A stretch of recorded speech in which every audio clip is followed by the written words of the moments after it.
Hai guys, saya Farhan Fatur Rahman, mahasiswa asal Cirebon, jurusan Ilmu Al-Quran Tafsir, Universitas Islam Negeri Wali Songo Semarang. Kali ini saya ingin bercerita sedikit tentang apa yang saya dapatkan di salah satu kelas di universitas saya, tentang bagaimana kita mengenal filsafat. Dan ini salah satu tugas saya dari dosen saya untuk menjelaskan kepada teman-teman semua. Oke, lanjut. Berawal dari ketertarikan mempertanyakan sesuatu di ruang kelas kecil di salah satu universitas di Indonesia. Mulai dari pertanyaan simpel yang lambat laun makin mendalam, sehingga pikiran acap kali memunculkan kerumitan bagai simpul benang kasut karena belum punya pengetahuan atas dasar hal tersebut. Pikiran bukan lagi sebuah hal yang terpikirkan, tapi menjelma menjadi kata kepikiran yang terus-menerus muncul bertubi-tubi tanpa ampun.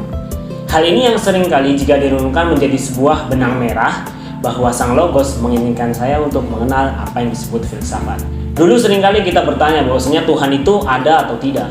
Pertanyaan itu pertama kali dijawab dengan menggunakan logika fallacy kausalitas. Robot diciptakan manusia, sedangkan manusia diciptakan Tuhan. Tuhan adalah sumber dari terciptanya semua itu. Padahal kalau seperti itu ada kemungkinan pertanyaan baru. Lalu siapa yang menciptakan Tuhan?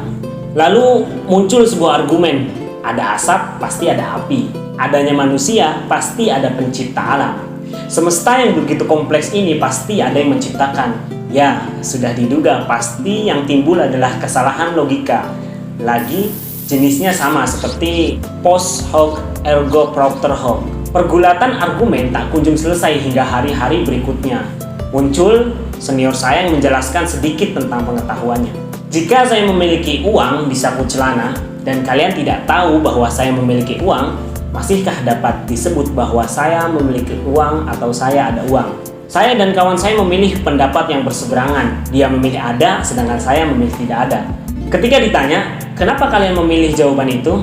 Saya memilih menjadi seorang yang empiris pada waktu itu, bahwa sesuatu yang ada merupakan sesuatu yang real, yang tampak di mata kita. Entah saya lupa jawaban kawan saya, yang saya ingat raut wajahnya bingung. Barulah setelah beberapa tahun saya sadar bahwa ini yang dinamakan filsafat. Rumit namun mengasihkan. Memang kita tidak dapat melogikan adanya Tuhan. Ada sendi-sendi dalam hidup yang memang mesti dibiarkan saja menjadi misteri. Tapi saya punya argumen untuk mengatakan saya percaya bahwa Tuhan itu ada. Kita tahu bahwa melakukan hal-hal baik adalah hal yang membahagiakan buat kita maupun orang lain. Tidak ada manusia yang tidak bahagia ketika melakukan hal-hal baik seperti saling support, saling mengasihi, dan menyayangi. Saling berbagi tentunya. Dan kita tahu bahwa manusia dalam hidupnya selalu mengejar kebahagiaan untuk dirinya sendiri, keluarganya, dan masyarakat luas dunia dan akhirat. Jika ada manusia yang tidak menginginkan kebahagiaan dan tidak bahagia melakukan hal baik, mungkin ada yang salah dengan dirinya. Coba bayangkan, Firaun saja masih menginginkan hal baik untuk Nabi Musa ketika mengizinkan istrinya pada saat menemukan Musa dan meminta untuk merawatnya di dalam istana. Semua manusia yang berbuat baik adalah manusia yang bahagia. Sebagian pelajar ada yang berbuat baik. Semua pelajar yang berbuat baik adalah manusia yang dicintai. Jadi, sebagian manusia yang dicintai adalah manusia yang berbahagia. Percaya Tuhan itu baik dan tidak percaya Tuhan itu tidak baik. Jika nanti afterlife Tuhan ada, maka orang yang percaya Tuhan itu beruntung dan orang yang tidak percaya itu merugi. Namun, jika Tuhan tidak ada, maka keduanya sama-sama beruntung.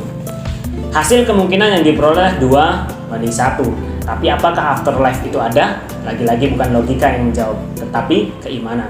Dari gambaran di atas dan paparan yang sudah saya sampaikan, akhirnya saya meyakini dan memilih bahwasanya Tuhan itu ada, yang terinspirasi dari ucapan Dr. Fahrudin Faiz, pengampu ngaji filsafat.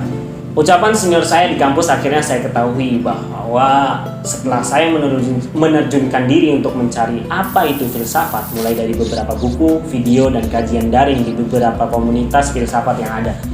Ternyata apa yang dikatakan merupakan filsafat ilmu yang pernah saya dapatkan di salah satu ruang kuliah tersebut.